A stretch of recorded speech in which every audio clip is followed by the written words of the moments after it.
యవ్వ chicken తినొద్దనబట్రి నాకేమో పానం ఆగమాగం కాబట్టి చికెన్ ముక్కని యాద్ చేసుకుంటే నాలుకెంటుక పోతుంది, పానం అంతా ఆగమాగం అవుతుంది. యవ్వ మనసుకు పడతలేదు, నెత్తిలో పేన్లు కరుస్తున్నాయి, పంట నిద్ర పడతలేదు, కడుపులంతా ఆగమాగం అవుతుంది. యవ్వ చేతులు విసుక్కుంటూ కూర్చున్నట్టుంది. నా బాధ అర్థం చేసుకునేటోడు ఎవ్వరు లేడు. నాకేమో గిట్లయితుంది.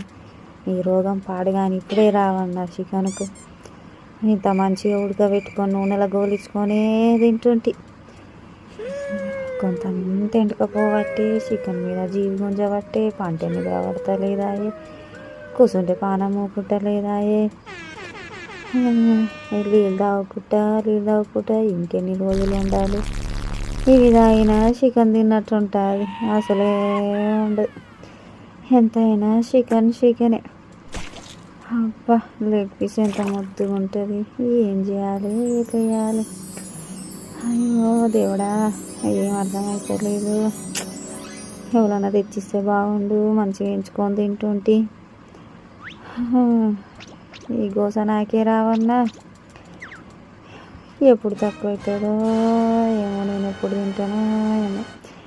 తెలందాక పొద్దున్నాక మిట్ట చూసుడు అవుతుంది చికెన్ గురించి. ఆ రోగమేమో తక్కువ అవుతలేదా, నాకేమో తిందామనిపించే. అమ్మ కళ్ళు కాయంగా చూసుడు ఉంది కానీ రోగం అయితే తగ్గుతలేదు. నేను తింటట్లేను, ఇంట్లో వేయాలి ఏం కథ ఏం అర్థమవుతలేదు. అయ్యో దేవుడా, పానం అంతా గుంజుకోబట్టే, ఊరిలు రాబట్టే. అబ్బా ఒక్క చికెన్ పీస్ తింటే ఎంత బాగుంటుండేనో.